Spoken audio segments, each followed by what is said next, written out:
Vamos lá.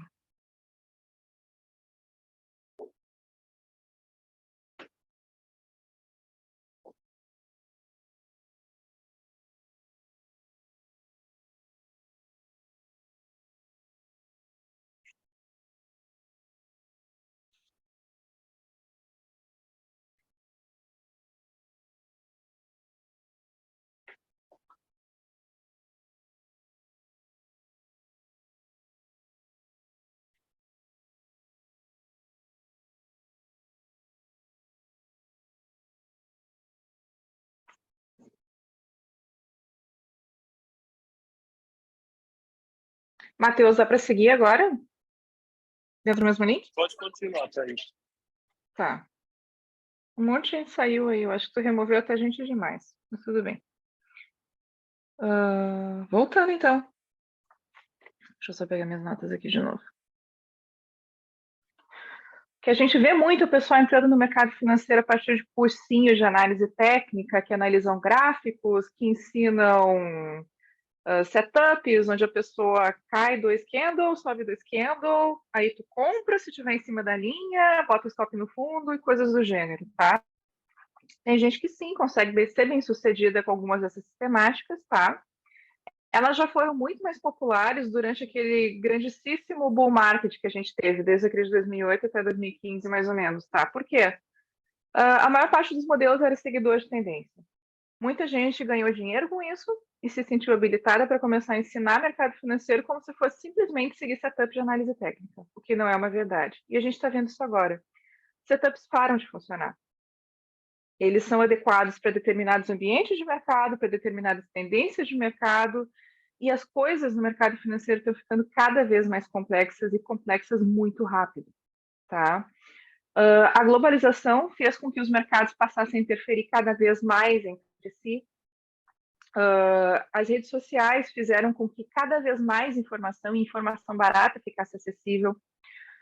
Os robôs de alta frequência, os HFTs, estão automatizando uma parte relevante, muito relevante da operação e cada vez mais. Os derivativos têm ocupado cada vez mais espaço no mercado na medida que o pessoal vai se acostumando mais com eles passam a ser cada vez mais demandados também. Eles são muito procurados para hedge ou para especulação em tempos como os nossos de agora. Bear market, mercado enlouquecido, volatilidade imensa e o pessoal sem saber muito bem o que fazer, tá? Então, a parte da técnica que cada um de vocês usa, a parte do que vocês fazem no mercado financeiro, aonde investem, o importante é vocês entenderem a big picture. Sem entender a big picture, fica difícil entender o que é essa coisa toda, dentro de que contexto que o meu modelo de análise técnica funciona, e principalmente tudo aquilo que a gente fala sobre psicologia do trade, que eu já estou vendo que o pessoal reconhece que sim, a unanimidade é uma das partes mais importantes do trading, só que é muito difícil, por ser muito subjetivo, quando a gente começa a falar sobre isso, quando a gente fala sobre viés cognitivo, ficam aquelas palavras ao vento. Ok, mas eu não entendo muito bem como isso se encaixa na minha realidade. Eu não entendo muito bem como é que funciona esse negócio de efeito manada, afinal, eu não sigo manada nenhuma, quem é que segue afinal? Para contextualizar isso e para a gente começar a criar esse entendimento do todo e não de uma partezinha que venha a ser gráficos, setups, gerenciamento de risco e edge, que a gente vai começar essa sequência de aulas, tá?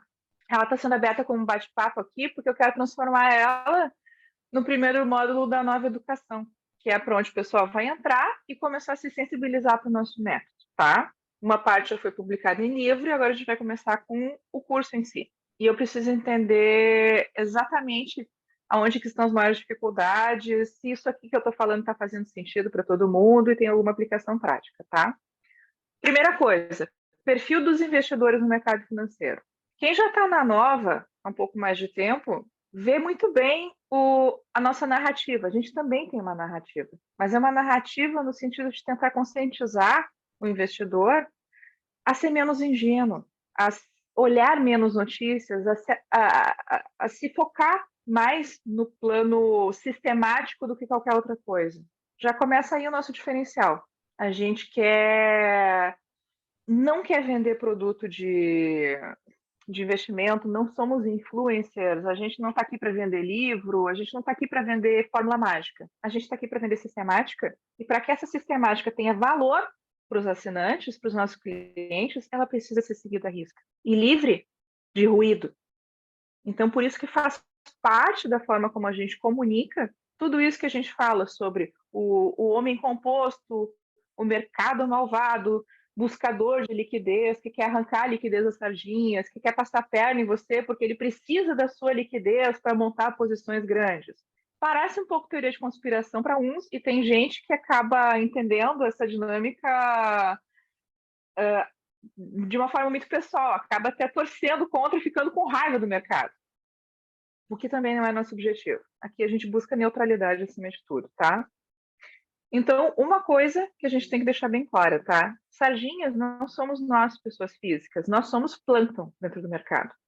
Quando a gente está falando de sardinha que serve de liquidez para os tubarões e que tem o emocional explorado, o grande volume do que a gente está falando são pequenos fundos, são pequenos institucionais, mas a gente está falando de PJ. E essa simetria é ainda maior quando a gente está no meio do bear market. Trouxe aqui uma estatística para vocês. Eu entrei aqui em dados de junho de participação por perfil de investidores no mercado, na B3 especificamente. Investidores institucionais, que é um segmento, 14% do mercado, quase 15%. Instituições financeiras, quase 1,5%, pouca coisa. Sendo instituições financeiras, a gente está falando de bancos, tá? Tesouraria de banco. Investidor estrangeiro, 27% da liquidez da B3 corresponde a investidor estrangeiro. Investidores individuais, 6,3%. Ou seja, nós, sardinhas, e o Barsi também, que opera na física, mas todo o conglomerado de investidores pessoa física, respondem por 6,3% da liquidez total da B3. Em 2019, essa estatística era 16%. De 16 para 6,3%. O bear market afastou muita gente. E quem está brigando agora por liquidez para se sustentar no mercado são os pequenos fundos, que estão vendo a liquidez secar até hoje. 2 anos enfrentando resgate, enfrentando saque, drawdown, a coisa está bem complicada. Mas, então, primeira coisa, investidor pessoa física desaparece quando o mercado começa a ficar ruim. Por quê? Porque a metodologia que ele aprendeu com influência, porque aquele método que ele aprendeu no curso que ele fez deixou de funcionar. E ele ficou sem saber o que fazer. Ele engole o prejuízo e vai embora. Ou ele engole o prejuízo, retira o dinheiro do mercado e começa a estudar um pouco mais antes de voltar. Mas então, isso é importante que se deixe claro. O sardinha não é a gente. Sardinha, nós somos plâncton. Sardinha são os investidores institucionais.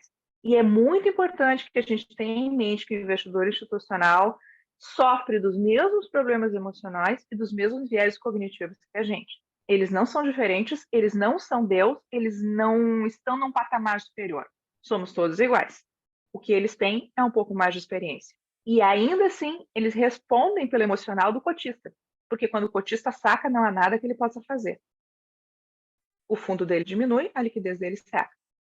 Então, é só para deixar claro o quanto o mercado é emocional. Não é só pessoa física, tá? É todo mundo. Tudo bem até aí, gente? Sobre quem compõe o mercado financeiro? Ok. Sobre tipo de análise, eu acho que já está claro para todo mundo que existem as grandes duas vertentes, que é a análise técnica, que é ler gráfico, que é o que a gente faz dentro da Nova também, só que a gente não fica procurando linhazinha colorida, a gente não fica procurando padrãozinho, fractal, Fibonacci. O nosso método está bem claro, descrito no livro e descrito nas nossas carteiras. Nós analisamos fluxo de volume institucional para seguir o tuba no mercado, tá? Como a gente vai ver depois. Um institucional um pouquinho maior, ele é um tubarão dentro do mercado. E nenhum tubarão se move no mercado, na liquidez do mercado, sem deixar rastros. A nossa lógica é essa. O mercado financeiro, dentro da análise técnica, ele produz duas informações distribuídas no tempo, e só duas, preço e volume, tá? Essas duas informações são distribuídas no tempo, em gráfico de candles, em gráfico de Renko, em gráfico de linha, em várias distribuições. E existem uma pletora de métodos analíticos que pegam esse preço e esse volume e fazem médias desse preço e esse volume, distribuições ao longo do tempo, fazem sinais baseados em combinação de volume com fluxo de preço e tudo mais. Mas a análise técnica, ela é integralmente baseada nessas duas variáveis. Nós, aqui da Nova, consideramos que a variável volume, ela tem precedência sobre o resto. Porque o volume indica o interesse no preço, certo? Então, o que a gente faz é buscar interesse institucional em determinadas faixas de volume, zonas de volume, a gente procura figuras que representam o interesse institucional, que a gente chama de distribuição e acumulação, que são os espaços onde os grandes players costumam montar suas posições. De qualquer maneira, não deixa de ser análise técnica que a gente faz. Isso é uma coisa. A outra grande vertente de análise dentro do mercado é a análise fundamentalista, que é a análise usada pelas instituições, pelas grandes instituições, tá? Existe a análise quant também, que são métodos quantitativos para analisar tendências e projeções sobre fundamentos de empresas, até mesmo sobre figuras gráficas, sobre análise técnica.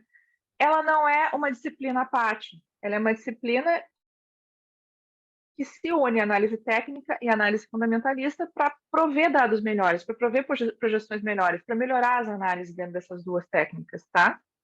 E existe a análise comportamental do mercado. Tem gente que opera notícia sim, tá? Com competência. Mas isso é rabo da curva, tá? É muito pouco falado, mas é só para dizer que existe. A gente tem no mercado de relevante análise técnica e análise fundamentalista. Basicamente, quem usa análise técnica? Investidor PF. Muito poucos fundos usam análise técnica para operar, tá? Já vou explicar por quê. Basicamente, o mercado financeiro se subsidia em análise fundamentalista, tá?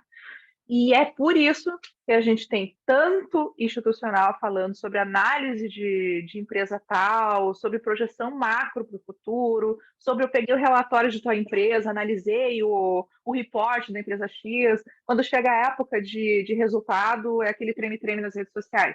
Por quê? A parte com investidor pessoa física, quase todo mundo usa análise fundamentalista. O problema é que, como tem muita projeção, muita divulgação de informações e pessoas que usam esses métodos, projetando isso nas redes sociais, fazendo propaganda de relatórios de análise, de research baseada nisso, isso acaba confundindo a gente. Faz com que quem fica prestando atenção em notícia, eventualmente, acabe confundindo análise técnica com fundamentalista. Isso é um erro crasso. As duas coisas não se misturam. Eventualmente se complementam. Sim, muitos fundos usam análise fundamentalista para basear a tomada de decisão e análise técnica para pegar o melhor momento de entrada, para timing. A análise fundamentalista é péssima em timing. A análise técnica ajuda com isso, tá? Agora, a gente que não tem acesso à informação relevante, que não tem acesso à informação de valor que esses fundos têm, o método que os fundos desenvolvem para fazer análise de ações custa uma fortuna. O método próprio, a metodologia própria de cada fundo, às vezes é o que determina o sucesso ou fracasso dele. Essas análises não estão abertas para a gente. Elas pertencem a esses fundos e têm valor para caramba, a gente não tem acesso a isso. Então, a gente opera análise técnica pura. A gente não presta atenção em informação fundamentalista. A gente até se mantém a par do barulho, do macro, dos reportes, para fazer aquela análise do que já está precificado e da direção que a gente poderia esperar para o mercado para dar um pouquinho mais de afinamento na nossa análise. Mas, assim, é isso que a gente pega o tempo todo. Se a gente está fazendo análise técnica, não mistura fundamentalista com isso, tá? Como é que os youtubers operam, tá? Por que eles precisam usar análise técnica? Por que eles precisam, por que eles precisam usar análise fundamentalista para se basear? Porque a análise técnica ela é muito rápida, ela é baseada em indicadores muito rápidos, ela é muito volúvel, ela é muito flexível. Quando um fundo monta uma posição no mercado, ele não chega ali e compra um lotezinho de 1.000 de Vale. Ele não chega ali e compra 10.000 Magalu de uma vez só. 10.000 já, dependendo do dia, dependendo da liquidez, já é muita coisa. Um fundo, às vezes, tem bilhões sob gestão, dependendo do tamanho do fundo. Essas posições, quando são montadas ou desmontadas, elas demandam liquidez. e essa liquidez não está prontamente disponível no mercado. É só olhar o book. Todo mundo sabe o que é o book dentro do Profit, já viu isso, sabe o que é isso, que são as ordens ali disponíveis para compra e venda. Se um tuba resolve montar uma posição bilionária de uma vez só, ele come todo o book e faz o preço de uma ação variar a 10% num dia, que é o que acontece de vez em quando o grande fundo liquida. Gente, qual foi o ativo que teve uma queda imensa agora? Camil, eu acho que foi, porque um fundo desmontou posição nele. Alpa também. Teve um fundo que divulgou desmontagem de posição e o bicho caiu, sei lá, 9% num dia. Dependendo da ordem, dependendo do tipo de ordem que é dado lá dentro da asset, olha, zera essa merda, vamos encerrar agora, estopou, o cara come toda a liquidez do book para sair. E é uma variação imensa de preço. Acontece que dentro da análise fundamentalista, independente da vertente, nós vamos falar delas, o preço importa. Ou seja, o grande player precisa montar posições em uma determinada faixa de preço. Ele não pode se dar ao luxo de absorver variações muito grandes. Então, o que ele faz? Ele precisa dividir essas compras ao longo do tempo. Ele precisa capturar a liquidez ao longo do tempo no mercado, certo? Ou seja, ele pode levar meses ou anos montando posições, dependendo do tamanho dela, pode levar meses ou anos desmontando posições. Então, eles são que nem elefantes dentro da loja de cristal. Eles precisam se movimentar muito devagar, eles não podem tomar decisões bruscas de mudança de viés de mercado. Ah, para. Tudo que a gente comprou vendeu porque a gente mudou de ideia sobre o mercado. Não é assim que a coisa funciona. Eles precisam de visão de longo prazo. E para isso, a análise fundamentalista descontada pelo macro serve muito bem. Quando um grande fundo usa análise técnica, ele é obrigado a diluir as posições em inúmeros ativos, em carteiras de 40, 50 posições, para conseguir se mover mais rápido. Posições menores que não demandam tanto tempo para construção e desmontagem. Então, por isso que são muito poucos que operam assim. A análise fundamentalista é o que manda, tá? E como os tubas tomam as decisões de investimento deles? Como eu disse para vocês, eles podem operar com análise fundamentalista e a análise fundamentalista ela tem duas grandes vertentes, que é a análise fundamentalista growth e a value. Vocês já ouviram falar nisso? Gente, vão me perguntando. Eu estou tocando ficha aqui para não ficar tão comprido, mas vocês têm alguma dúvida? Tá tudo certo até Não, não, agora? tá tranquilo, Thaís. Já ouvi falar sobre essas categorias aí que você mencionou. Tá. Velho é a escola do Warren Buffett, tá? Eles fazem análise de diversas empresas dentro de um portfólio que eles ficam de olho e eles esperam encontrar uma simetria dentro do mercado onde o valor que eles calcularam, a precificação daquela ação, onde o preço de mercado, o preço de book, esteja abaixo do que eles entendem como sendo o valor justo daquela empresa. E eles compram nesse ponto, tá? É aquele analistinha que vai, que pega a mochilinha dele, viaja, vai visitar a sede da empresa, fala com o CEO, vai lá, analisa todo o pacto produtivo. Até conversei com o Rodrigo, ele dizia que na Constellation eles tinham um questionário gigante de perguntas que eles faziam para os funcionários para se posicionarem com relação ao futuro da empresa. Pô, paga direitinho o funcionário, trata bem os clientes, perguntinhas assim desse tipo. Análises muito minuciosas para verificar a saúde do empreendimento, tá? Isso é uma coisa, velho. A outra é a growth, onde eu estou vendo aqui um negócio e eu, usando aspectos do macro, eu verifico se essa empresa tem potencial ou não de crescimento. Pago o que for, tá aqui. Pago o preço do book, mas eu estou confiando que essa empresa tem um potencial de crescimento grande nos próximos anos, tá? De qualquer maneira, as duas escolas, elas usam dados dos negócios para se basear, mas principalmente os dados do macro, tá? Por que o macro é tão importante no valuation das empresas? Vocês sabem, mais ou menos, tem alguma noção do porquê que o macro interfere tanto no valuation? Para o velho, primeiro, taxa de o valor do empreendimento descontado da taxa de juros ao valor presente, tá? Desculpa, esse é o growth. Eles estão imaginando que na atual conjuntura econômica, nas projeções que eles têm para a taxa de juros, o valor do negócio descontado a uma determinada taxa é atrativo nesse momento, tá? Perspectiva de mercado futuro. Por exemplo, se estamos no mercado de juros baixos, de taxa de juros baixos, inflação baixa, está tudo saudável, se verifica que o potencial de crescimento, por exemplo, de negócios na área do varejo, por exemplo, é muito interessante. O poder de compra das pessoas aumenta, as pessoas gastam mais, compram mais. Então, a gente enxerga que tem um potencial para o varejo. Narrativa, o que está acontecendo agora. Você fala muito sobre a inteligência artificial. Olha a valorização brusca que a NVIDIA teve, está carregando na Nasdaq, basicamente, nas costas.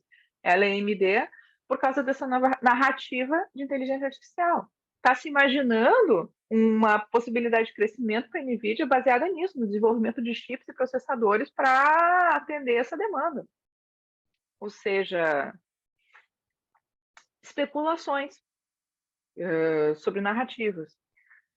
Expectativa de crescimento econômico interfere em valuation de vários segmentos, política fiscal e monetária, se a gente está falando de um aperto monetário ou de alavancagem, porque o governo determina também a quantidade de dinheiro que está disponível no mercado para ser a liquidez do mercado, para financiamento, para aumentar o poder de compra, distribuição de assistencial, condições econômicas globais determinando potencial de exportação e importação. Isso é muito relevante no caso do nosso país para commodities, por exemplo. Divisa alta, real desvalorizado, significa baixo custo de produção com custo de venda muito alto. Valor das commodities básicas, por exemplo, o iron ore, interferindo na avaliação da Vale. Taxa de câmbio nesse mesmo sentido, como conversamos. Taxa de câmbio sempre valorizando muito as exportadoras e trabalhando contra o mercado interno.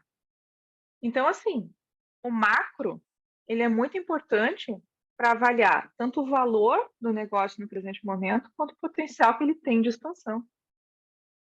O varejo está completamente fodido agora, está no fundo do poço. Por quê? Porque ninguém imagina que em um cenário de juro alto, uma empresa desse segmento tenha capacidade de se expandir. Então, assim, essas são as principais notícias. Esses são os dados, os principais dados que são analisados pelos investidores dentro dessas metodologias de análise fundamentalista e que basicamente ocupam todas as notícias. Taxa de juros, inflação, crescimento econômico, monetária, condições econômicas globais, taxa de câmbio. É por isso que se fala tanto na ata do Copom, é por isso que se fala tanto nas projeções de inflação e no dado de inflação que sai semanalmente, mensalmente consolidado, por isso que se fala tanto em o potencial que essa guerra tem, ou o crescimento na China, ou sei lá o quê. É isso que ocupa as notícias. Porque são esses dados que interferem na avaliação das empresas e são de uso generalizado. Todo mundo está vendo a mesma coisa. Eu posso estar analisando uma empresa sob uma ótica completamente distinta do meu método de análise proprietário. Mas agora, os dados macroeconômicos interferem para todo mundo. Não tem ninguém que escape deles. Até falando aqui, a atuação dos bancos centrais, por que todo mundo fica em absoluta polvorosa quando vem a ata do Copom ou quando vem o discurso do Fed? Porque é a atuação dos bancos centrais que determina aqueles outros... determina não. Atua diretamente e é a maior influência sobre esses outros aspectos macroeconômicos que são importantíssimos na avaliação das empresas, tá? Então, assim, com relação à informação, a notícias, a importância delas na precificação dos ativos, isso tudo tá ok? Tudo certo? Já é meio que de conhecimento público. Estou trazendo isso porque pode ser que tenha alguém mais novo no mercado que não tenha ouvido falar nisso. Mas agora, a parte onde começa a ficar importante essa compreensão do todo, é que, assim, quando a gente está falando desses dados, quando a gente está falando de taxa de juros, quando a gente está falando de inflação, crescimento econômico, política fiscal e monetária, precisamos falar sobre o que é o tal do consenso que está precificado, tá? Quando vem algum dado de inflação no mercado, por exemplo, esse mês o dado de inflação foi 0,5 e o consenso era 0,6. O que está precificado no mercado é o consenso, a projeção do consenso. Esse 0,5 que foi divulgado no mercado, ele já é dado passado. Ele já aconteceu ao longo do mês. Por exemplo, mês de junho. Fizeram um levantamento da inflação do IPCA no mês de junho e o dado foi esse, 0,5. Não é isso que está precificado no mercado. O que está precificado é o consenso, a projeção. Certo? Isso está claro para todo mundo? É essa narrativa que está precificada sempre, o consenso. Jamais o dado exposto. É o que está na expectativa. Então, quando o pessoal vai analisar a valuation, quando o pessoal vai verificar assim, mas o que está precificado aqui nesse mercado e tudo mais, vai em geral olhar o dado que está publicado para se posicionar. Nunca é esse. As posições elas estão montadas sobre o consenso e consenso de vários meses. Porque é para isso que se pagam, às vezes, ferramentas internas de análise ou mesmo as empresas de análise de consenso que existe por aí, Refinitiv, a XP faz os dados dela e tudo mais. Tá? Agora, quando um dado que não bate com o consenso mexe muito no mercado, por que isso acontece? Porque se o consenso estava precificado e o dado veio distinto, imediatamente o mercado começa a se mexer para especificar o dado que existe agora. Já começa a se mexer para especificar o próximo consenso. Os próximos consensos são todos reavaliados a partir das informações que vão sendo lançadas ao longo do tempo. Tá? E isso é o fundamento da teoria dos mercados eficientes, tá? A precificação do mercado ela é imediata, certo?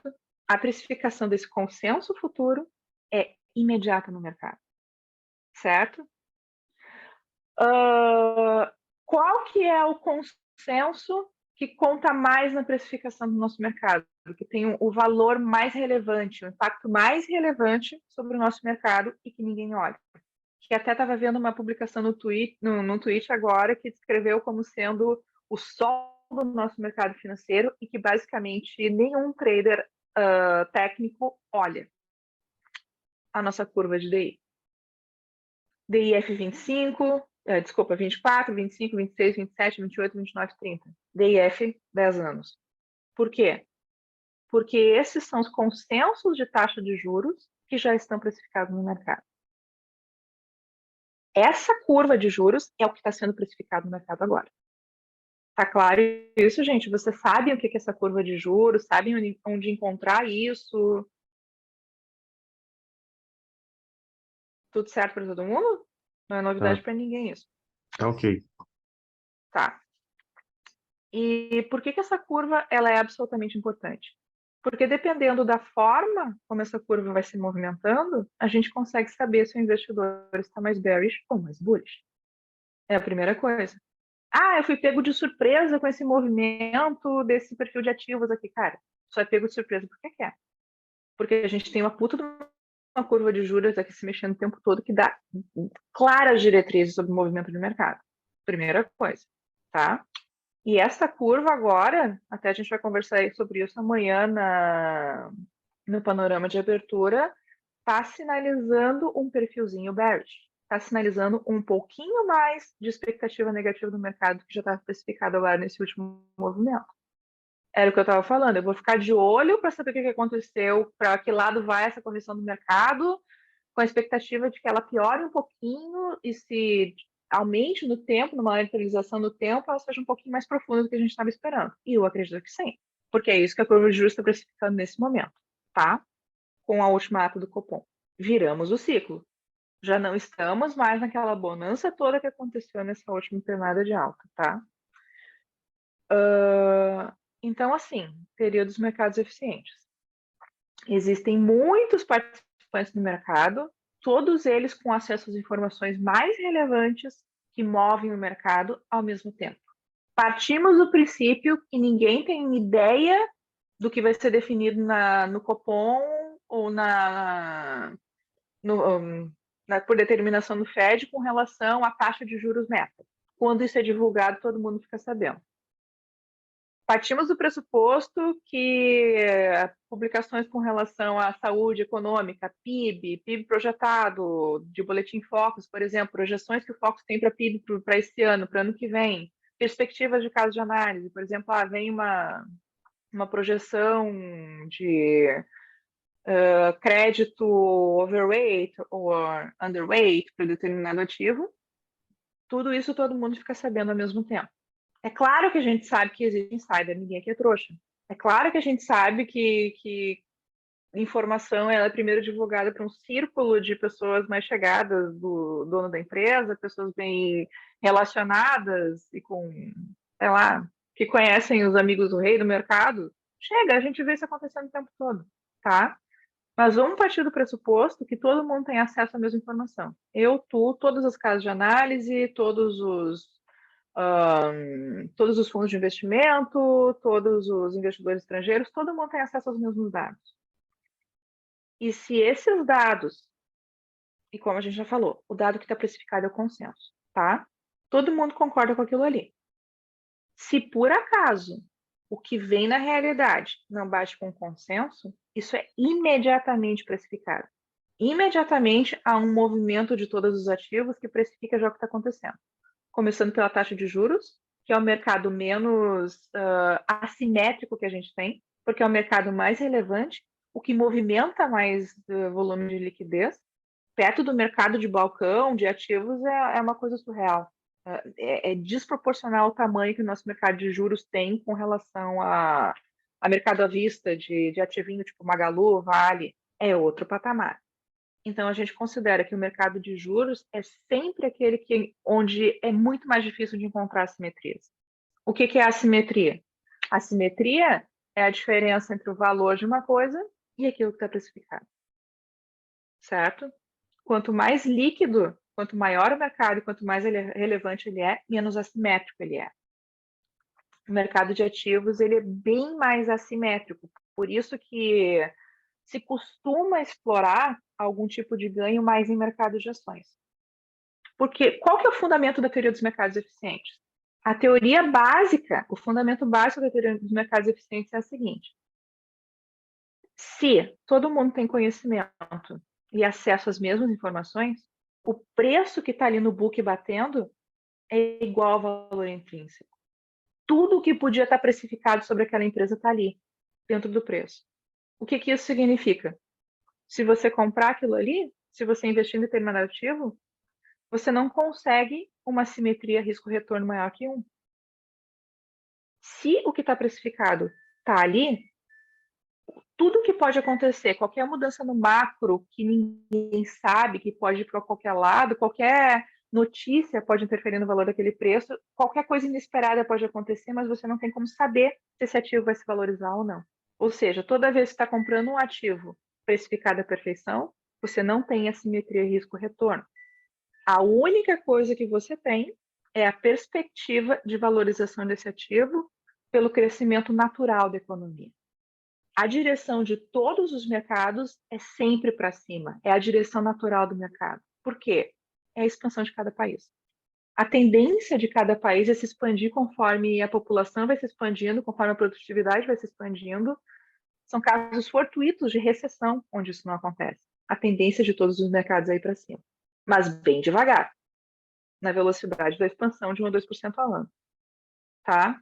Isso não traz ganhos extraordinários para ninguém. Não é isso que nenhum investidor está indo buscar na bolsa. Todo mundo está indo atrás de ganhos extraordinários. O que a teoria está dizendo é que, a grosso modo, isso é impossível se o mercado for completamente eficiente. Acontece que o mercado não é completamente eficiente, ele tem inúmeras assimetrias e irracionalidades. A única forma que a gente tem de ganhar dinheiro no mercado é identificando isso. Tá claro para todo mundo o que a teoria diz e o que é uma simetria, o que é uma irracionalidade? Gente, alguma dúvida? Tá claríssimo, doutora. Tá. Show de bola, que bom. Eu acho super difícil isso aqui. Que bom que tá todo mundo acompanhando. Mas, ok. Se tá todo mundo no mercado para porrar de ganhar dinheiro, ter retornos espetaculares, o retorno com assimetria 1 para 1 interessa para alguém? Não, não interessa. Era o que a gente estava conversando. Tá. falando sobre consenso, tá? Todo mundo está tentando capturar alguma simetria, alguma irracionalidade, tá? Aonde que a gente consegue explorar assimetrias e irracionalidades? De 3 formas. Identificando um erro no consenso, identificando algum erro na precificação do consenso ou explorando o comportamento irracional do mercado, tá? São as 3 hipóteses que a gente tem. Vamos tentar dar um caso exemplar agora. Temos um consenso, tá? Vamos voltar para janeiro desse ano. Anderson, tu que tá aí, tu me ajuda, porque tu estava mais em cima dos gráficos na época, eu estava olhando menos. Mas assim, que eu me lembre, o cenário do começo do ano era de inflação persistente, manutenção, ou eu acho que a curva estava precificando taxa de juros a 14, 15% até o final de 2023, se eu não me engano, tá? A precificação, o que o consenso estava enxergando para o mercado brasileiro no começo do ano era esse. Taxa de juros em 15% no final do ano, inflação persistente, e era basicamente isso, tá? Toda a precificação do nosso movimento de mercado foi feita com a expectativa de uma taxa de juros muito maior do que a gente está encontrando agora, tá? Esse era o consenso. Vieram todos os donos de fundo, os gestores, e eles começaram a montar o portfólio deles. Tem 2 formas que o gestor pode atuar, tá? Existem 2 perfis de gestores aqui que eu posso esclarecer bem para vocês. Um deles, que é o mais comedido, que tem medo de exposição, que é mais conservador, tem medo de errar, não pode aceitar uma volatilidade muito grande, o conservador, esse cara segue o consenso. E tem aqueles outros gestores, as outras casas de análise, elas compram teses e se posicionam contrárias ao mercado. Eles aceitam comprar 1 ou 2 narrativas à frente, sob o risco de estarem redondamente enganados, e esses caras, quando acertam, ficam famosos, porram de ganhar dinheiro, por quê? Porque eles enxergaram um erro no consenso e se posicionaram contra isso. Um grande caso é aquele do filme o The Big Short. Todo mundo já viu? O Michael Burry, quando ele se posicionou, quando ele começou a comprar a posição e comprar derivativo de tudo que é coisa, apostando naquela explosão do mercado, na explosão da bolha de 2008. Vocês viram esse filme? Por que esse filme é Sim. tenso? Porque o cara, ele enxergou uma simetria. Pô, ninguém está enxergando que é absolutamente insustentável esse nível de liquidez no mercado, que toda essa liquidez trazida a partir da alavancagem via hipotecas está absolutamente sustentável. O cara começou a ver um monte de relatório de falta de pagamento, inadimplência nessas hipotecas, e o cara tá vendo, eu tô enxergando aqui na minha fucking frente que esse negócio vai dar merda. Isso é uma puta de uma bolha. Enquanto isso, o consenso estava precificando uma subida sem fim para o mercado. Isso aqui não vai parar mais, porque é tech, porque eu não sei o quê, porque é pujança, porque é never bet against America. Basicamente é o que está acontecendo agora. Ele enxergou isso, o timing dele foi muito ruim, mas ele estava absolutamente certo. O que ele fez? Ele pegou a grana do fundo e começou a shortear, e shortear, e shortear. Como o timing dele estava muito ruim, ele pegou um gradal, filho da puta. E foram lá. E vocês viram no filme. O pessoal começou a ligar, queria liquidar a posição, o cara fechou para resgate, o cara foi lá, não, eu compro esta merda até o fim. Esta vai cair, o mercado vai cair. Eu aposto nisso. E todo mundo puto já querendo prender o cara. Demitir, sei lá. No final, quando a coisa começou a dar certo, quando a tese dele começou assim, a alinhar, e o cara começou a porrar e ganhar dinheiro, ele virou uma puta de uma celebridade. O cara que passou a ser ouvido toda vez que ele começava a manifestar o gostinho bear dele lá, olha, todo mundo via. Por quê? Porque ele comprou uma tese contra o consenso. Ele comprou a tese de que o mercado ia explodir. Quem se posiciona mais cedo no mercado agora, nessa última pernada de alta do Ibovespa, tem muito gestor muito bom que estava contra, e teve um drawdown desgraçado no fundo, porque estava super bearish e manteve posição bearish no mercado até esse presente momento. Tem gente que ainda está. Por quê? Porque eles compraram o consenso de que o controle da inflação e que a diminuição da taxa de juros no Brasil ia ser muito menos forte do que de fato aconteceu. acumulamos uma queda brutal na inflação que era absolutamente inesperada pelo consenso. Não tinha como saber. Aliás, tinha. Quem tem análises um pouco mais profundas de macro já estava conseguindo enxergar que ia haver um arrefecimento da inflação numa escala global, não necessariamente no Brasil. Só que isso foi uma tese comprada por poucos investidores. O cara estava lá, as notícias que estavam circulando na mídia eram as piores possíveis. E note, quando a notícia está circulando na mídia, é porque ela já está integralmente precificada. Se ela está disponível na mídia, ela está precificada. Então, isso é uma coisa que eu quero deixar bem claro para vocês. A gente fala muito aqui em manipulação de informação, do uso de notícias para manipular o investidor. Não necessariamente é assim que funciona, tá? Não necessariamente essas notícias são divulgadas de má fé com esse fim. O problema é que, se a notícia está na mídia, ela já está integralmente precificada, ela não tem mais valor nenhum para encontrar assimetria. Tá claro isso, gente? Por que eu insisto tanto na questão e deixando bem claro o fundamento teórico do porquê que a gente insiste em não olhar a notícia? Porque não é relevante? As informações às quais a gente tem acesso via mídia e via as redes sociais já estão integralmente precificadas. Elas não têm valor, já estão lá dentro do preço. Então, quando a gente começa a ouvir de fato notícias cada vez piores sobre determinado ativo, vamos falar de Vale agora. Gente, porque a recuperação da China está sendo um horror, porque o minério de ferro é uma alta fake, porque vai haver uma puta. Eu não sei nem que. Ah, sim, teve agora o negócio do Manteiga. Todo mundo está falando que Vale deu uma desmoronada hoje por causa daquele boato de que o Manteiga pode ser. O governo Lula vai fazer a Vale engolir o Manteiga igual abaixo. Se essa informação está na mídia, ela já está integralmente precificada. Tá? E provavelmente a precificação dela agora, nesse momento, está sendo usada para investidores começarem a montar posições já imaginando a retomada.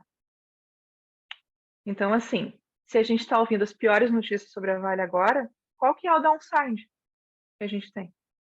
O que de pior pode acontecer? O minério de ferro já fez fundo. Agora começaram os boatos, então, de que a coisa pode piorar ainda mais. Para onde? Vem o pessoal da análise técnica, porque eu estou vendo um fundo triplo na Vale que, se for ativado, vai jogar Vale para 40.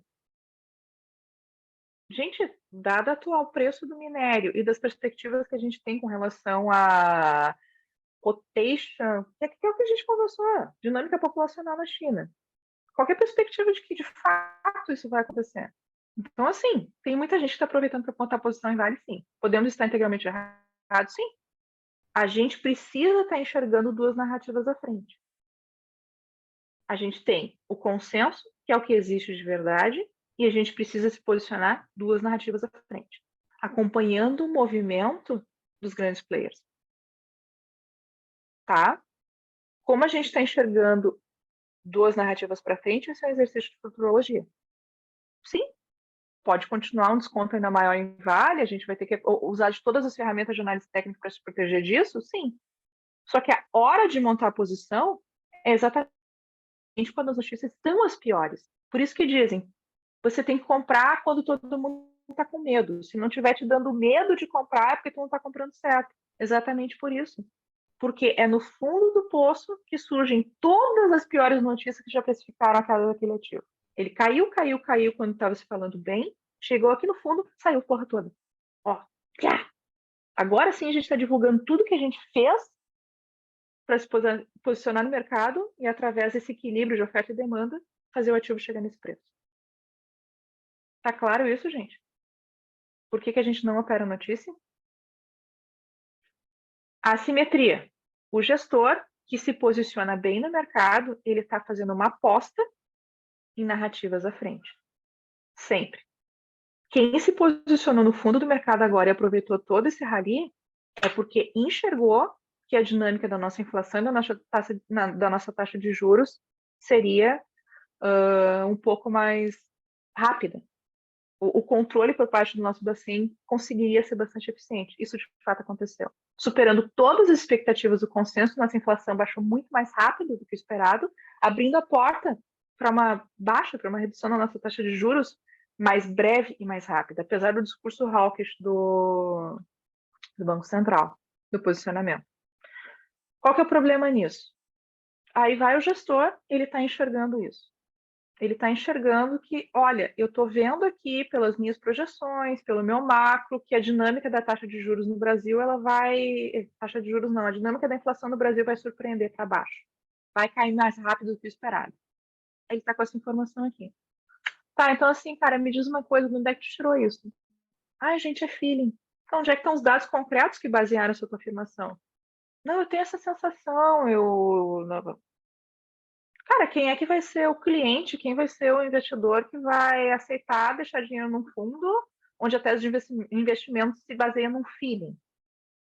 São muito poucos os gestores que se colocam nessa posição.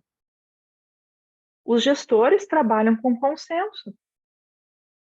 Eles precisam trabalhar com consenso porque eles não podem errar sozinhos. Se eles erram sozinhos e destroem o fundo por causa de uma perspectiva errada, acabou a carreira do cara.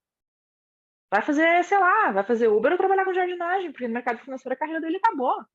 É um mercado extremamente concorrido, no Brasil é pequenininho, desse tamanho, é muito difícil prosperar nele.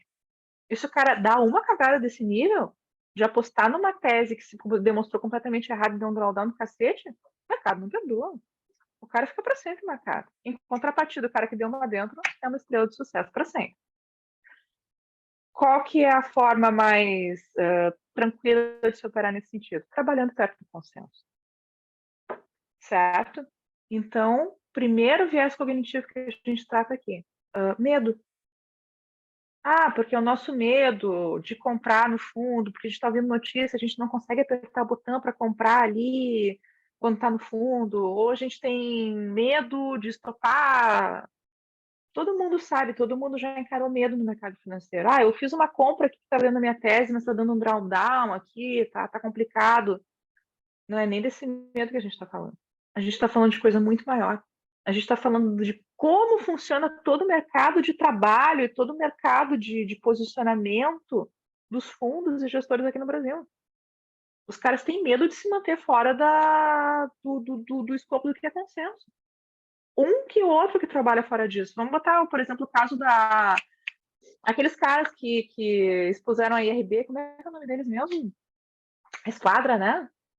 Esses caras são conhecidíssimos, estão se tornando o maior fundo no Brasil pelas teses arriscadas, pelas teses absolutamente fora do consenso, fora do comum que eles estão comprando. Bom, puta caso de sucesso foi o Breda com a Magalu. O cara estava comprando, assim, em uma posição diametralmente oposta do consenso que enxergava uma merda de empresa, ele enxergou um turnaround aqui. A gente está falando aqui no caso específico de análise pontuais de empresas, tá? Mas o macro dá muita oportunidade para isso também. De o consenso estar errado. Acontece. Agora a gente está vendo que o consenso esteve errado sobre toda a trajetória da inflação no Brasil. Conforme a gente conversou terça-feira. Eu estou enxergando, a partir das análises que os guris estão fazendo no mercado com relação ao posicionamento, absorção, dinâmica dos principais ativos de Bovespa, que a coisa está bem tranquila, que não há nada que milite por enquanto, além de uma correção um pouquinho mais severa e uma continuidade de movimento de alta até a TH. Por quê?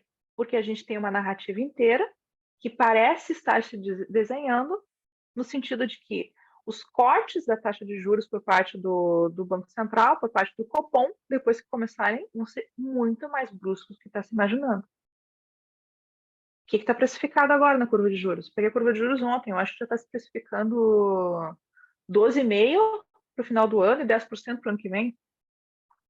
É isso? Deixa eu ver aqui. Tirei print, nem sei onde é que está o print agora, mas eu posso mandar depois no grupo. Eu mandei no Discord, mas é basicamente isso. É o que está sendo precificado agora.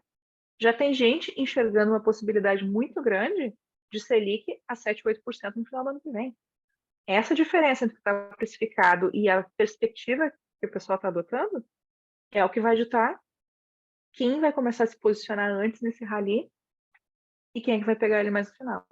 Os últimos a aceitarem, por exemplo, vamos acompanhando, baixou 25%, 25 BPS na próxima reunião, baixa 0,50, quando deveria, consenso estava esperando 25, é o que vai acontecer agora, em agosto, o consenso está esperando 25 BPS.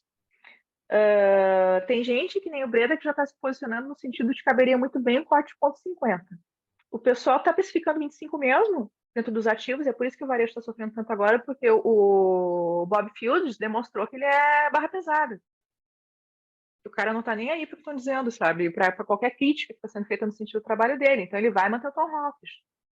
Só que é possível também que haja uma deterioração da economia um pouco maior do que esperado, que exige uma ação mais rápida dele. Ele vai precisar se mexer. Da mesma forma como ele derrubou juro durante o Covid, subiu tudo de novo que nem um louco, muito além da precificação, pode ser que isso aconteça agora. E tem muita gente que já está se posicionando nesse sentido agora nessa correção, comprando a narrativa seguinte. Entendeu, gente? Por que a gente fica... A gente mais ou menos imagina essas teses baseadas no que a gente está vendo do posicionamento do investidor no mercado. Existe uma diferença abissal entre o investidor estrangeiro e o investidor nacional no mercado.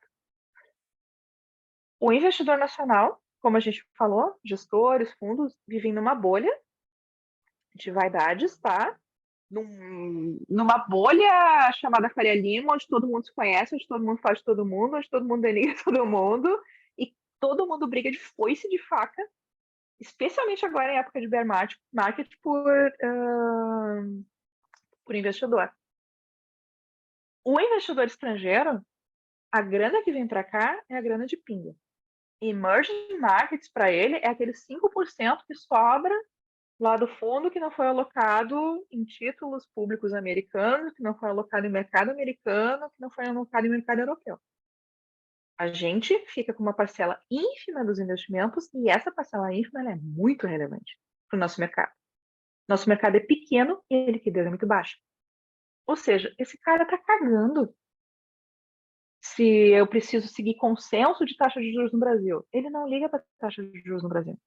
Ele não liga para ruído político no Brasil. Ah, por que o ruído político faz tanto preço no mercado? Você sabe por quê? É tudo sobre fiscal.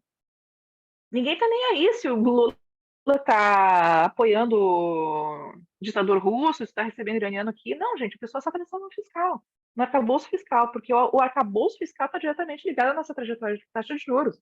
Fora isso, investidor inteligente, ó, burro é aquele que assume uma posição política no sentido de que este partido político, este presidente vai degradar a economia. Cara, isso é outro viés. Muita gente se ferrou e teve um drawdown violento em apostar contra o país porque tem viés político contrário. Porque se recusa a aceitar que talvez a perspectiva pode ser muito mais positiva do que ele esperava. Não foi exatamente o que aconteceu. Estamos falando de viés cognitivo de investidor, de gestor experiente. Mas o investidor estrangeiro não está nem aí.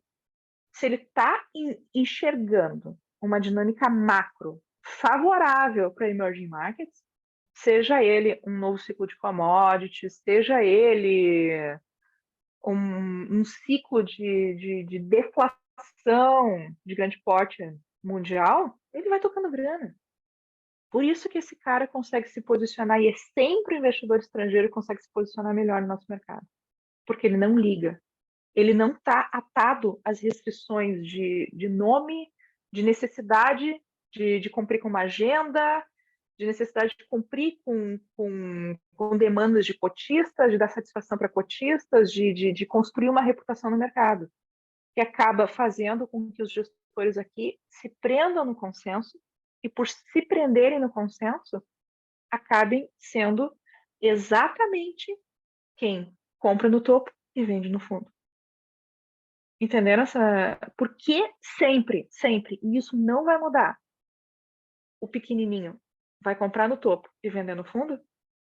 Nós fazemos isso por medo, nós fazemos isso por ganância. O gestor faz por necessidade. Se ele precisa se ater ao consenso, o consenso está quase todo precificado dentro do plenário de alta. Ele vai ser obrigado a comprar lá no topo para se manter a par do consenso. Ele vai ser obrigado a vender no fundo para se manter a par do consenso, ou ele vai ser liquidado pelo emocional dos cotistas. Gente, depois que a gente consegue compreender que é assim que funciona, a cabeça explode. A gente começa a conseguir ler e enxergar notícias com outro viés. A gente começa a entender que isso é fato no mercado e vai sempre ser assim. E a gente não vai duvidar disso nunca mais, porque tem muita gente que duvida. Ah, mas assim, o Sardinha é tão trouxa mesmo de vender no fundo, no topo, por que isso não muda? Por que as pessoas não aprendem? Não é uma questão de aprendizado, é uma questão de dinâmica do mercado. O mercado é assim. E ele está se tornando mais dinâmico ainda por causa do excesso de informação e com a revolução quântica, com a revolução de inteligência artificial, já é possível para gestores maiores que têm acesso a melhor informação, a melhor coleta de informação, não só enxergar, além do consenso, uma, duas ou três narrativas. O cara já está enxergando a quarta, quinta narrativa lá na frente, ele já consegue se posicionar muito melhor do que nós que temos acesso ao que está aí disponível na mídia. Ou um gestor local com um fundo pequeno que não tem capacidade de investimento em tecnologia de mais ponta. Era o que a gente estava conversando, a metodologia que o cara usa é determinante para o sucesso dele, para o desenvolvimento das ferramentas que ele tem de valuation e de precificação. Quanto mais dinheiro o cara tem, mais sofisticado ele é. Ele consegue se posicionar antes só por ser mais sofisticado, por conseguir estar enxergando mais na frente. Então, assim, é por isso. O gestor, ele precisa dar satisfação, por isso que ele vai se posicionar o mais próximo do consenso possível, e o consenso só vai se posicionar a favor de determinado movimento lá no final. Porque antes disso as coisas vão sendo precificadas para chegar lá. Quando chegou aqui em cima, o que poderia haver de melhor, da informação mais otimista, do melhor que pode acontecer, já está absolutamente precificado nesse caminho, num equilíbrio de oferta e demanda, por gente que foi comprando, levando isso, quando já estava enxergando outras narrativas à frente. E conforme a gente já sabe que dentro da Nove a gente cuida também desses movimentos, montagem de posição, ela não acontece só quando existe acumulação e distribuição. Aqui há uma montagem de posição, quando o ativo entra em tendência, ele fica acumulando e distribuindo quando existe uma colisão entre... Tem que colocar isso também, muito importante. Acumulação e distribuição é quando existe um equilíbrio entre oferta e demanda por um longo período de tempo. Tem investidores institucionais com teses distintas, com bastante liquidez para ficar brigando dentro de uma faixa de preço durante algum tempo. Para cada R$1 que entra, R$1 que sai, certo? Quem é que está comprando e quem é que está vendendo? A tese dos mercados eficientes entende que quem está comprando e quem está vendendo é quem está com um horizonte de tempo distinto dentro daquele ativo. Um está imaginando um horizonte de precificação de um tempo maior, outro de menor. Aqui a gente pode estar falando de muitos viés cognitivos, emocionais também. Mas o que acontece é que existe dúvida. Existe um equilíbrio entre teses diferentes. Alguém otimista e alguém pessimista que está mantendo aquele preço dentro do intervalo. Ok, montei minha posição comprada aqui, já vou começar a vender assim que esse ativo entra em tendência. Quem está comprando informação atrasada, e quem está vendendo já está se desmontando posição, aproveitando essa liquidez na subida para desmontar a posição, para sobrar muito pouca coisa para uma eventual distribuição. Por isso que é mais raro ver distribuição. É muito mais comum a gente ver pico de notícia, picos e retorno em V para alguns ativos. Aquele pico explosivo de liquidez de saída e depois o ativo começa a cair, porque a desmontagem ela já acontece ao longo do caminho. Desmontagem das posições. Então, assim, quem tem volume de verdade para aplicar no nosso mercado é o investidor estrangeiro. Ele é o maior elefante dentro da sala de cristais. É esse cara que vai deixar mais rastros e é isso que a gente está fazendo aqui dentro da Nova. A gente está tentando captar um movimento de gente grande. Quanto maior, mais early a gente sabe que esse cara está conseguindo se posicionar no mercado. Ele consegue se posicionar antes porque ele tem uma dinâmica totalmente diferente de posicionamento de mercado. Gente, vocês conseguiram entender? Por que o investidor estrangeiro é o primeiro que entra? Por que ele é o smart money? Por que o investidor institucional brasileiro ele acaba se fudendo sempre no meio do caminho, sempre se fudendo e sempre servindo de liquidez de saída para o estrangeiro? E por que é relevante seguir smart money estrangeiro? Deu para entender? Gente, fiquei falando, nenhuma dúvida, tudo certo. Todo mundo já foi embora, só deixar o negócio fechado ali. Não, tá tudo certo, tá Não, ótimo aí. tá perfeito, Thaís. A Tudo gente tá certo. ouvindo, sim. Estamos ouvindo. Não, só para ter certeza, porque isso aqui era para ser um bate-papo, assim. Não foi tão trivial para mim ter essa concepção. Levou bastante tempo para conseguir enxergar a big picture dessa forma. Depois que eu consegui enxergar, mudou completamente. Eu já consigo operar notícia. Eu estou trazendo para vocês agora uma forma um pouquinho mais sofisticada de operação de notícia. Olha só, gente, eu estou captando narrativa aqui para a gente já estar preparado para o que pode vir aqui pela frente. Mas, assim, é fundamental. Se tu consegue entender essa dinâmica e internalizar ela, tu acaba repelindo notícia. Tu já consegue entender as segundas e terceiras intenções de qualquer notícia que chega até você.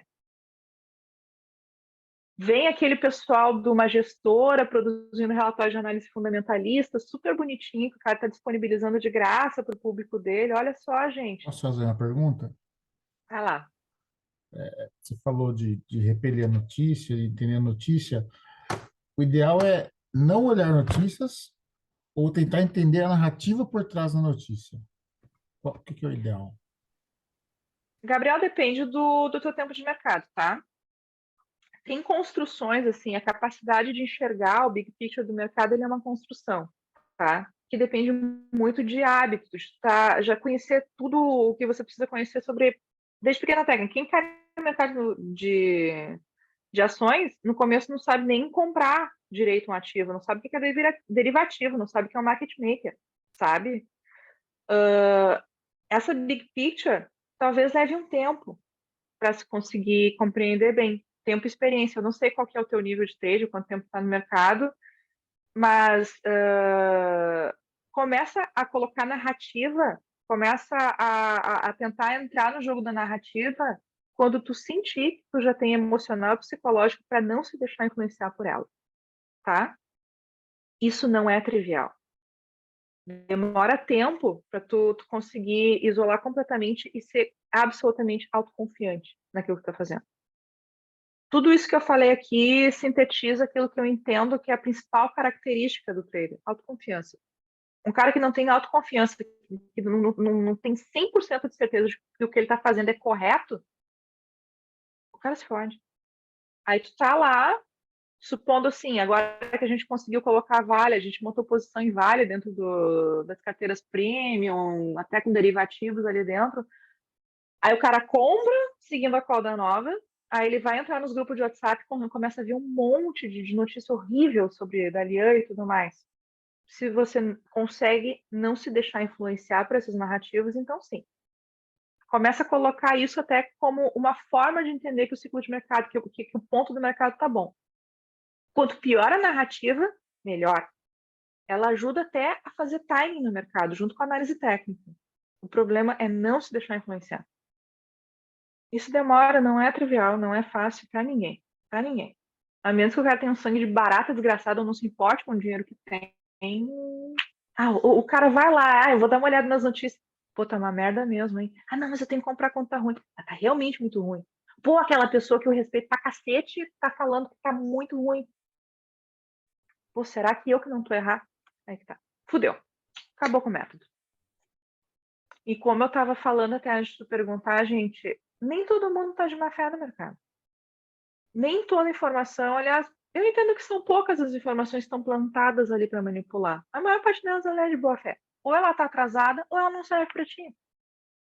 Por exemplo, como eu estava falando, vem o carinha do fundo de investimento, aquele carinha da casa de análise que está vendendo relatório para a casa de análise. Daí o cara vai no Twitter e publica aquele relatório de análise sobre uma empresa que ele acha maravilhosa ou que ele acha uma merda. Ocorre que o fato de uma empresa ser muito ruim, um negócio ruim, mal gerido, não impede que essa empresa seja um bom negócio.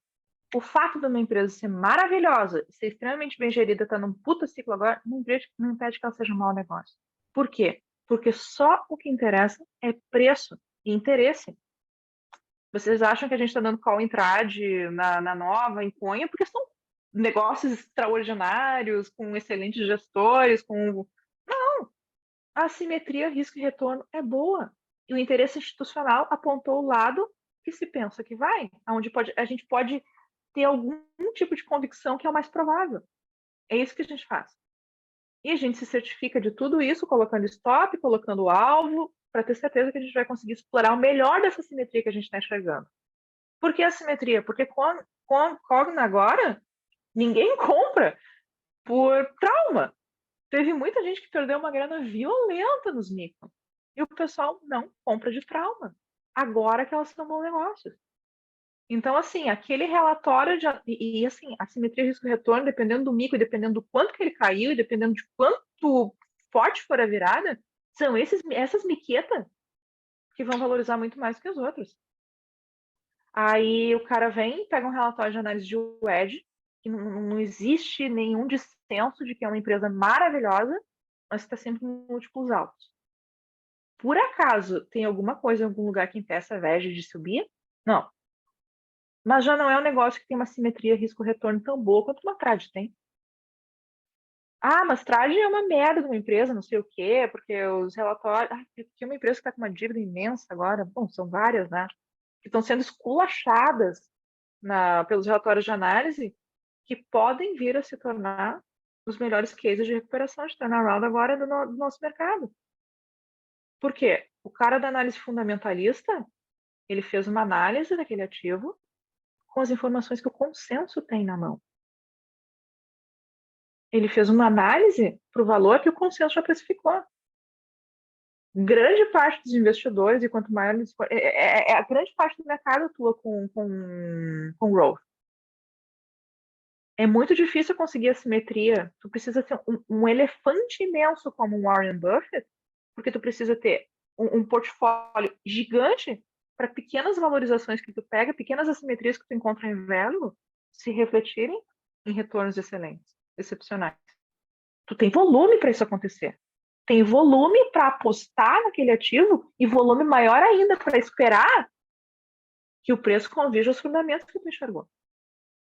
A gente não pode se dar o luxo de deixar dinheiro trancado numa posição 2, 3 anos, acumulando. Precisamos ser mais rápidos, a gente precisa ter timing. Entende?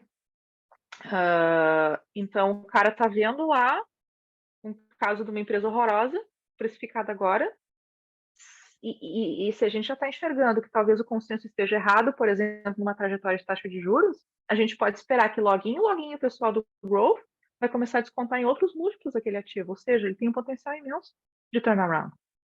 Então o cara foi lá, lançou um relatório de análise maravilhoso que não serve para você. Porque você precisa ser mais rápido. Você precisa encontrar a falha no consenso. Você precisa encontrar a assimetria no consenso.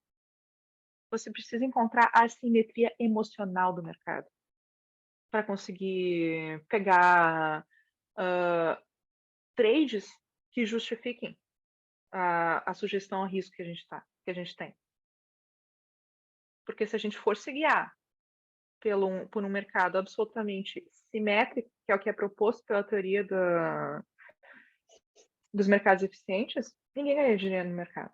Todo mundo ganharia com a valorização da empresa, assim como eu teria uma valorização, sei lá, se abrisse uma franquia de alguma coisa, a valorização esperada para um determinado negócio que eu enxerguei lá no meu planejamento estratégico. Tá? Gente, mais alguma pergunta? O que eu queria só deixar muito claro aqui é, talvez o nosso discurso, a nossa narrativa de notícias manipuladoras, que o mercado quer te manipular para tirar a tua liquidez, soem meio alarmistas, que talvez aquela noção de que não se opera a notícia, porque a notícia, quanto pior a notícia, mais certo que é um fundo, não faz muito sentido, então seja mais difícil de acreditar. Pô, todo mundo fala isso, mas não faz sentido para mim. Não faz sentido quando as notícias estão piores é porque está no fundo, porque todo mundo quer manipular todo mundo o tempo todo, por que uns caem nisso, por que o cara que é mais experiente no mercado continua caindo nisso e vai sempre cair nisso? Ele não tem alternativa. É isso que a gente precisa deixar claro, ele não tem alternativa se não cair nisso, se não cair nesse erro. É o fundamento do negócio. Quando a gente entende isso, quando deixa de ser só alguma coisa que alguém me disse, e eu entendo por que que as coisas são de fato assim, é muito mais fácil da gente conseguir se livrar da interferência de notícia. Antes é só uma fala. Um monte de gente vem e fala, a gente tem que comprar quando todo mundo está com medo. Ok, ficou aqui na minha cabeça a informação recebida. É só a partir do momento que ela passa a fazer sentido para ti que ela começa a ter valor. Algum valor psicológico. Porra, fez muito sentido, isso bateu agora, me deu uma epifania. Pronto, agora eu consigo de fato entender por que que as coisas são assim e me proteger. Era basicamente esse o objetivo que eu tinha, gente. Conseguir que alguém tivesse uma epifania agora no mercado. Pô, eu nunca tinha pensado nisso. Contribuir? Posso? Por que que eu tô... Demais, né? Mas posso só mais um Vai lá, vai questionamento? lá. Você está falando dessa, né, um rol de notícias e os para vale tá lá embaixo, etc e tal. Mas tem aquela história de que nunca está tão no fundo que não possa cair mais. E aí? Isso é verdade. Nunca está tão no fundo que não possa cair mais. Temos o consenso, temos uma trajetória positiva, temos uma trajetória negativa, tá? As duas possibilidades existem. Do que vai acontecer ser muito pior que o consenso, do que acontecer vai ser melhor que o consenso, que é o tal do turnaround, tá? O que que a gente faz?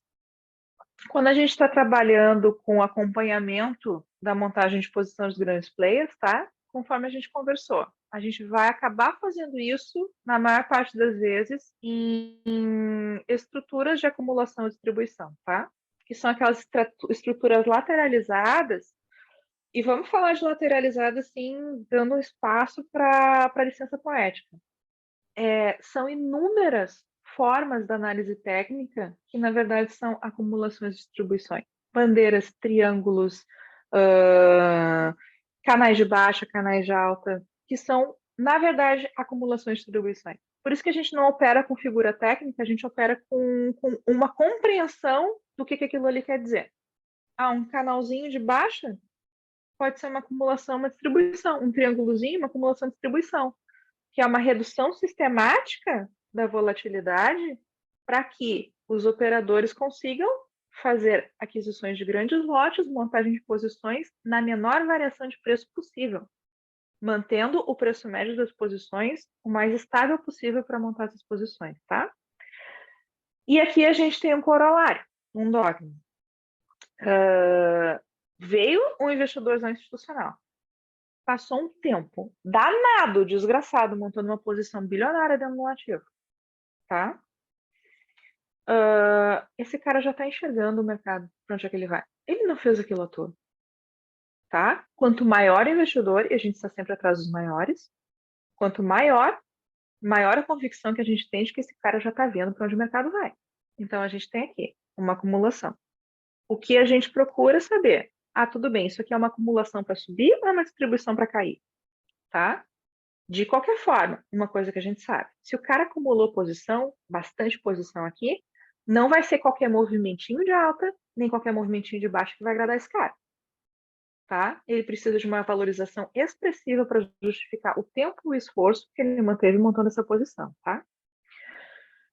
Sim, dentro de uma acumulação e uma distribuição, nós temos ideias conflitantes. Tá? Temos como precisar com 100% de certeza para que lado vai? É claro que não. Ninguém sabe. O que nós podemos fazer dentro da Nova é tentar nos posicionar no melhor ponto possível desse processo de acumulação e distribuição, ou seja, dentro de um valor de referência muito bom ali dentro dessa faixa de preços, enxergar o que está acontecendo dentro desse movimento. Qual que é o volume que está entrando em cada ponto dessa estrutura? Está tendo uma movimentação maior quando o preço chega no topo dessa estrutura ou no fundo dessa estrutura? O pessoal, quando chega aqui no fundo, compra. A gente está vendo absorção, é um conceito que a gente tem dentro da Nova, que depois a gente pode explicar se não conhece. Mas a gente está enxergando que quando aquela zona, o preço chega no fundo daquela zona, há uma atividade institucional maior. O que a gente está enxergando? O investidor está enxergando um preço ótimo para montar a posição. Se ele está fazendo ali nessa zona, é porque esse negócio vai para cima. Ele está comprando barato para vender caro, tá? Analisamos inúmeras outras variáveis de mercado, de macro, analisamos ativos semelhantes dentro da mesma categoria, analisamos mercado americano, mercado argentino, outros emerging markets, ou seja, a gente analisa um bolo de informações para conseguir nos posicionarmos melhor no sentido de que aquilo ali vai subir ou vai descer. Qual é o propósito daquela posição? A gente tenta ter uma visão mais sistêmica para entender qual que é o propósito daquele grande investidor com aquela montagem de posição, tá? O que isso faz? Aumenta a nossa assertividade, ou seja, nós conseguimos estar mais vezes certo do que errados, isso dá edge, e a gente consegue montar nossas posições lá no meio do ciclo. Tem alguns problemas com esse modelo. Ele tem um probleminha de timing, tá? Existem algumas ferramentas de análise técnica que os guris ali do time de análise que dominam, tá? Que ajudam a pegar um timing melhor dentro dessas.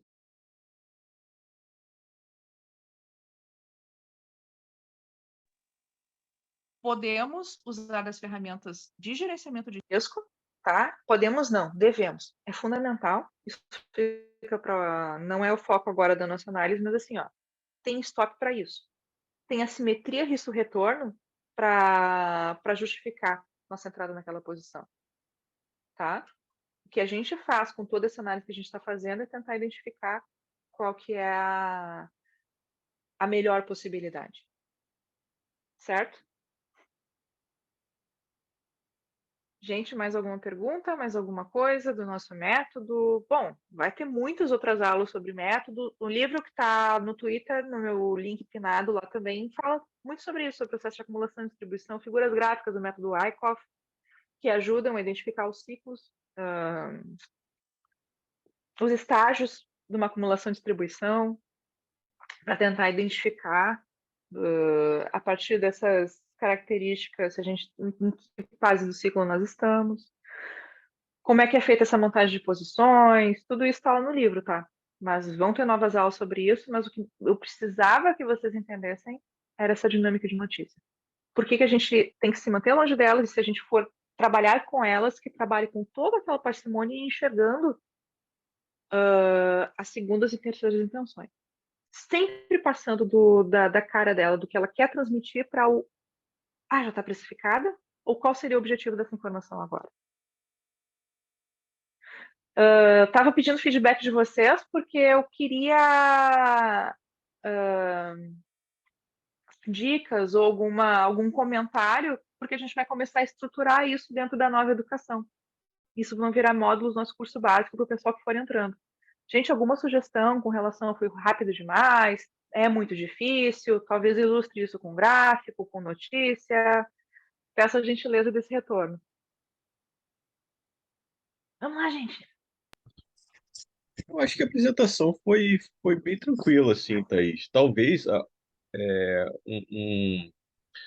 uma pessoa que esteja entrando agora na nova assinando, novos assinantes, talvez não com conhecimento, com um tempo maior de mercado, possa ter necessidade de algo escrito, talvez, né, daquilo que está sendo apresentado, para poder ler, reler. Luiz, tu tá na nova? Tô. Tá lá no conteúdo. Não, Tudo isso que sim, foi é porque você tá falado. falando de sugestão. Eu tô falando que tá Tá. ok, entendeu? Então, se já tem lá, desculpa, eu não observei, eu acho que essas aulas que você vai estar dando serão complementos, né, ao que já está sendo apresentado lá. Então, para mim, Tá. tá 100%. Então, se já tem um material escrito, já tá ok. Beleza, então. Muito obrigada pelo feedback. Gente, tem mais alguém com alguma pergunta, algum retorno para dar? Senão vamos encerrar, que todo mundo tem família, todo mundo tem cervejinha para abrir, todo mundo tem jantar para comer, tá todo mundo cansado. Tranquilo, agradeço aí. Não, só Obrigada, Wesley. Foi. Obrigada, Gabriel. Gostei bastante. Obrigado, Thaís. Tá, gente. Boa noite, então, tá? Muito obrigada por todos que estiveram aqui. Tchau, tchau. Falou, tchau, tchau, boa noite. Boa noite.